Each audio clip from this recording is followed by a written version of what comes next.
Welcome to Cheat Sheet Tale, where secrets slip, lies unravel, and the truth always has a twist. Real stories, raw confessions, and shocking betrayals. Drop a comment if you've ever caught a red flag too late. Now let's get into today's tale. Looked at my phone. He suddenly said, "Wait this. Ella Smith name you know her. I didn't mention her when we got married because I didn't want to remember. Yeah. I've never been introduced to her by you, but I wondered John, pondering while looking at the mail, seemed to recall something we didn't properly greet her during our wedding. So let's visit her now. Also, I just remembered something I needed to do, back at the department store." He then hurriedly prepared to leave, going back to the department store now. "Sorry, there's something I need to do a few hours later." John returned with a thick file. "Is it okay if we visit your sister, Ella? 2 weeks from now on Sunday, Weboth have the day off and I'd like her to meet my parents and cousins too. Your parents and cousins, too. Ella loves being the center of attention, so she'll probably be fine. But why? I've heard you Rex's husband Michael is famous for allergy treatment. My family has a history of allergies, thought we might get some good advice. I remembered hearing from friends that Michael had taken over his father's allergy clinic. Michael's dad was an authority on allergy treatment, and Michael became an allergist too. A friend told me, okay, I'll contact Ella. Ella quickly agreed. When I contacted her, I want to see the baby, and we'll bring a gift. Can I bring some relatives too? They really want to meet you. Of course, the more guests, the more gifts. Looking forward to seeing you in 2 weeks, on Sunday." 2 weeks later on Sunday, I visited Ella's house with John, his parents, and relatives including his cousins in a quiet residential area. Her stylish house stood next to the clinic's white walls gleaming. John's parents and relatives were surprised by its luxurious design, excited to meet there. Noun allergist, welcome. I've been waiting for you. Long time. No, see Ella, you look happy. Of course I was worried about my first childbirth, but it all worked out in the end. I felt something off in Ella's words. First childbirth. Didn't you say you were pregnant with a boy before? Oh, did I not tell you? I missed Scary that time, so this is my first. John, standing beside me, nodded meaningfully. Seeing Jay's face, Ella started to tremble. Oh, hello, nice to meet you. Hello. You must be Naomi's sister. I heard a bit about the miscarriage, yes, but I don't want to remember the miscarriage. Ella turned her face away in a huff and started to walk off. Sorry about that. Oh, there's something I wanted to give you, Ella. What? Something for me?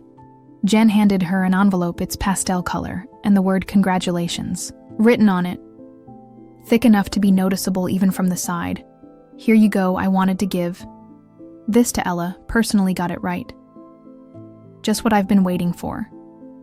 I looked at John and whispered to him, "Hey, we aren't rich and we don't have to give Ella the 500 she asked for." But John, unfazed, pet me off. It's fine. Trust me. You'll understand if you watch. What do you mean if I watch? While we were talking about the envelope, Ella had already started opening it. I need to check if it's exactly $5,000 with this thickness. It might even be 10. 00. The cute envelope was torn open with a ripping sound. Ella's face clouded over the moment she opened it. What's this? John stepped forward with a Sally's person smile to explain. Mrs. Ella Smith, this is a detailed statement of your purchases at the department store over the past 5 years. You said to put it on my tab, and this is the amount you've accumulated to date. What are you talking about? I don't know anything about this. The statement. Ella held listed names of luxury watches and brand bags. Seeing the 5-digit figure in the amount column, I was in disbelief. Indeed, Mr. Michael Smith himself and his parents are valued customers with an external sales card contract. However, with such a high amount, we needed to confirm, just to be sure. My husband is the famous allergist. Michael Smith, as the wife of the clinic's director, using 1 or 2 external sales cards is nothing. Is that so also? There's something else I personally wanted to verify. John paused before continuing. About 5 years ago, we had complaints about a customer flaunting their external sales card and making extremely unpleasant remarks. Do you know anything about this? What's that? What does it, Maxer? Since we had several complaints, I checked with the staff who were nearby at the time. The content of the conversation was so terrible that the staff remembered it clearly. Glancing sideways, I saw Ella's expression harden. The staff said the conversation was about stealing someone's husband, who happens to be her brother-in-law. Could it be? Yes, that's right, and she bragged about using a fake pregnancy to break them up. Laughing loudly, she talked about how she lied about miscarrying like it was some kind of heroic tale. That's when I realized that time Ella's claim of being pregnant with a boy, the hair was all a lie to snatch. Michael, of course, there was no pregnancy, so no morning sickness or changes in her body shape. What are you saying? That story was about me matching the complaints with the external sales card. Your name, Ella Smith, came up. I can't believe this. You're marrying into a doctor's family, becoming the clinic director's wife. I couldn't stand it. I had to do whatever it took to tell Michael that I was the right one for him. I was overwhelmed with disbelief that Michael had fallen for Ella's scheme and she had lied to marry him while I was stunned. The door opened. What's this all about? Explain yourself, Ella. Since when have you been here from the beginning? I came back to get something. I forgot and found the external sales card statement, and now I hear the pregnancy. 5 years ago was all a lie. You trapped me, Michael shouted, and Ella began to laugh. So what, you got a beautiful wife and we have a child now, so it's fine, right? Don't joke with me. I can't live with a liar like you. Let's get a divorce, you can't be serious. What about our child? Don't you feel sorry for them pushing her away? Michael glared at Ella with a furious expression. I can't live with a liar and reckless spender like you. It's not good for the child either. We're getting a divorce. I'm taking custody. Are you kidding me? Do you have any idea what I went through to give birth to this child? This child needs to become a doctor in the future to support us. You're just thinking about yourself. There's no point in talking about this. Now, let's handle the rest through a lawyer.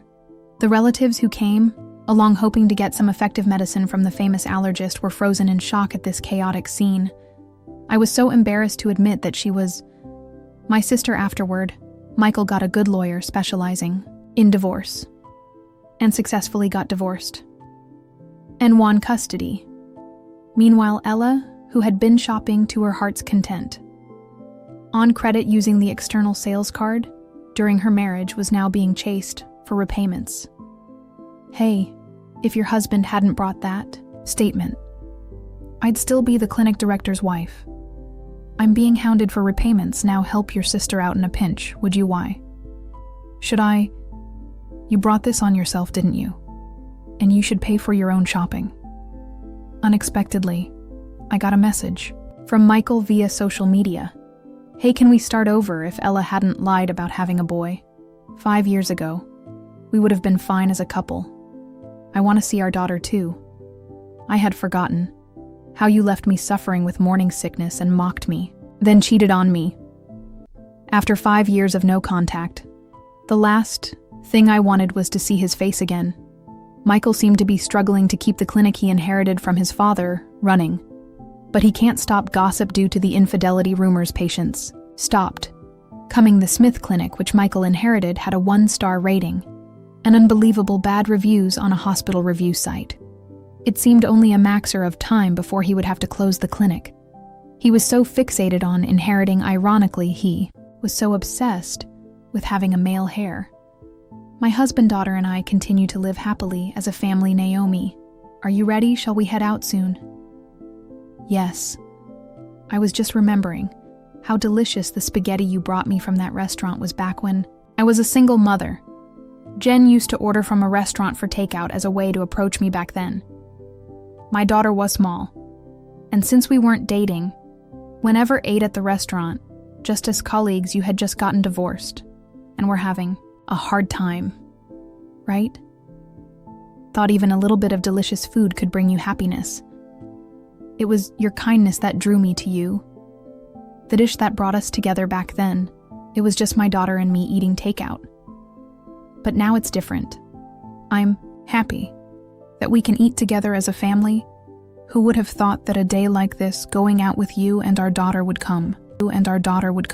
I just had a baby. I expect the $5,000 baby shower gift from you.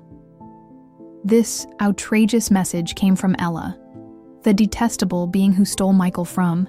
She had lied about being pregnant to steal him away, leading to our divorce even though I tried to forget that day, since remarrying her presence still disrupts my peace. She hasn't changed, still stirring up trouble without a care. I can hardly believe she's my real sister. But now that this message has arrived and been seen by John ignoring, it isn't an option. Reluctantly, I agreed to attend the celebration since John suggested we go. John seems to have a plan. He's a warm and kind person, but hates dishonesty. He's smart and skilled at turning work situations to his advantage. So I trust he has a strategy in mind. She can laugh about it now, but soon she'll have to face the music for all her wrongdoings. Unalail me, John Johnson. I've been working as an office assistant in a local company since I graduated from college. I've been dating someone since my college days. Back then, through our club activities, I met Michael Smith, a medical student at the same university. His dad is a renowned allergy specialist, so it seems Michael is aiming to become a doctor too. His father's clinic is super popular with patients from all over the country seeking treatment, there being the only son of a solo practitioner and heir to a well-known clinic. My first impression was that he was a smart, well-off guy, but that was just my bias apparently. Talking to him, I found he was quite unique, and we both liked the same film director's work. I wanted to get to know him better, so we made the first move. Hey, have you seen the new movie by that director? If not, want to go see it together?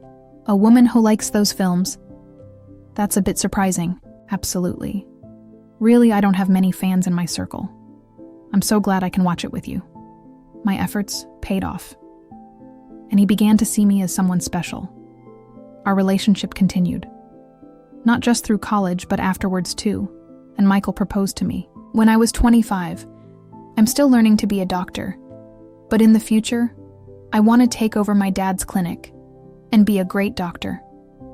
I want you, Naomi, to be there to see it all. Will you marry me? Of course, I'd be delighted. Let's have a happy life together. I was on top of the world pregnant. Right after getting married, Michael would definitely be a great dad, boy or girl. As long as the baby was healthy, that was all that. Maxerd Michael was probably just ass excited for the birth. But then my happiness shattered. I suffered from severe morning sickness, constantly battling nausea and feeling unwell. I couldn't keep up with my job, post-college, and had to resign fighting my morning sickness at home. I had eating morning sickness, needing to constantly eat to stave off the nausea, surrounded by empty pastry bags where I always sat. I'm home, Naomi. What's happened to this place? It's a mess with all these snacks and bread bags. Sorry. I've been too sick to clean up. You're not working and you've put on so much weight. It's hard without eating. I was always eating because of my morning sickness, despite being early in my pregnancy. I had gained 22 lbs compared to before, not doing housework and just eating. You're like a pig who's given up on being late. That's harsh. He laughed mockingly at me. Someone who could barely move during her morning sickness. I couldn't believe he could be so cruel. Was my judgment that off? Maybe once the baby was born, Michael would return to his kind self. I held on to that faint hope. But it too would soon crumble one day. My sister, Ella Cometto, visit. Oh, Naomi, you are here. What a mess, though. Sorry for the mess. That's fine, I'm used to this place. Like a second home there. She was my sister, Ella, appearing before a warning. Out me struggling With morning sickness and feeling awful, Ella occasionally visits our home, but at that moment, I was too unwell to properly entertain her, hoping a little chat might distract me. I decided to start a conversation. You know, it looks like the baby in my belly is a girl I keep thinking about dressing up and going shopping together someday. Wow. I didn't know you were thinking about things like that. Does Michael know it's going to be a girl? Yeah. I told Michael right away.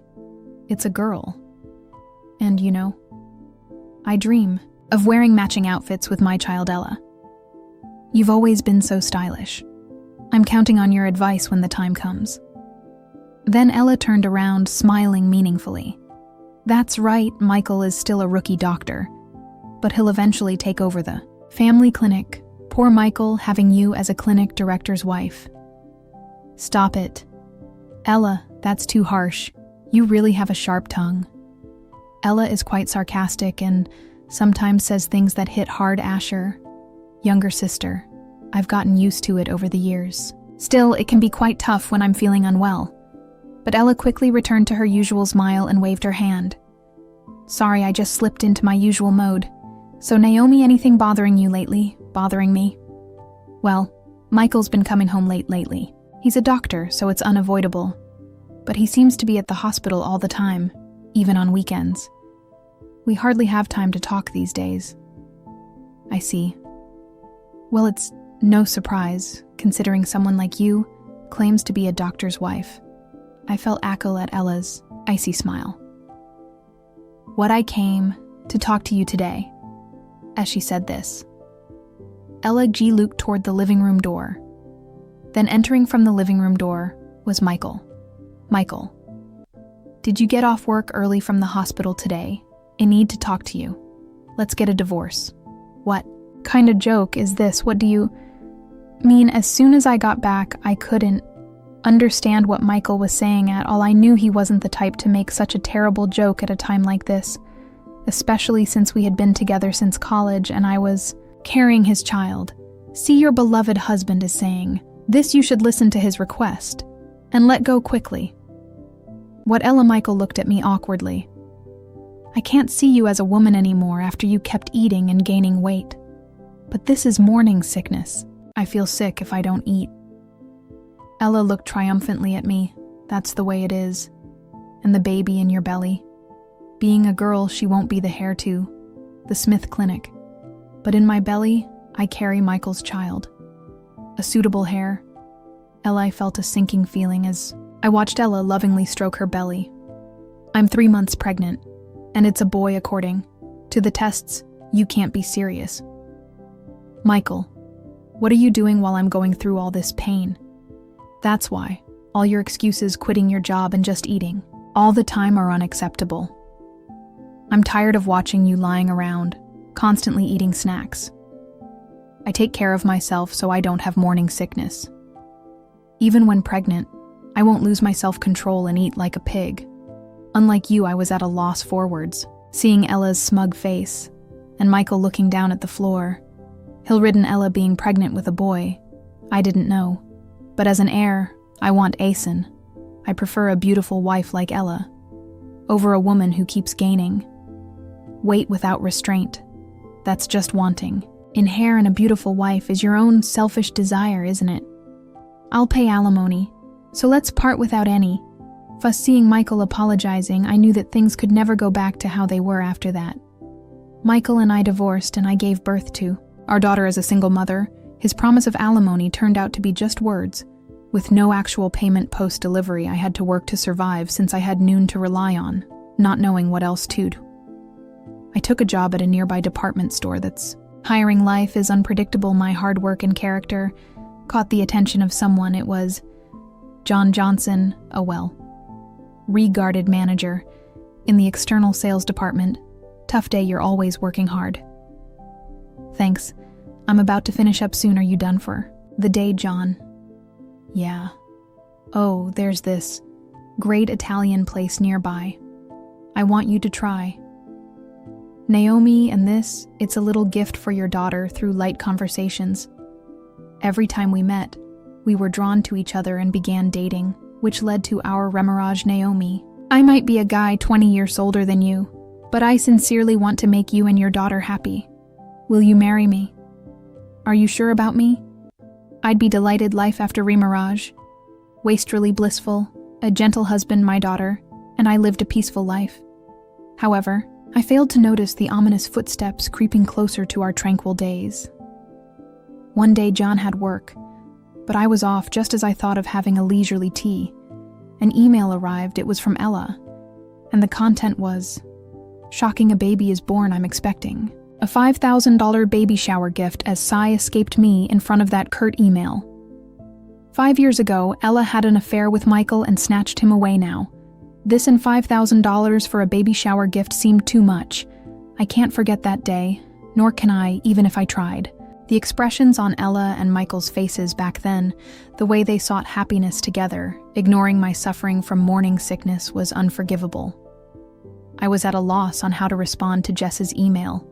Then John returned from work, noticing something was off, and asked with concern, "What's wrong, Naomi? You look pale." "Oh, John, it's a message from my sister. She had a baby." "The sister who married your ex-husband, Michael?" "Yeah, I don't want to see her face or hear from her, plus she's asking for a $5,000 baby shower gift." As John listened and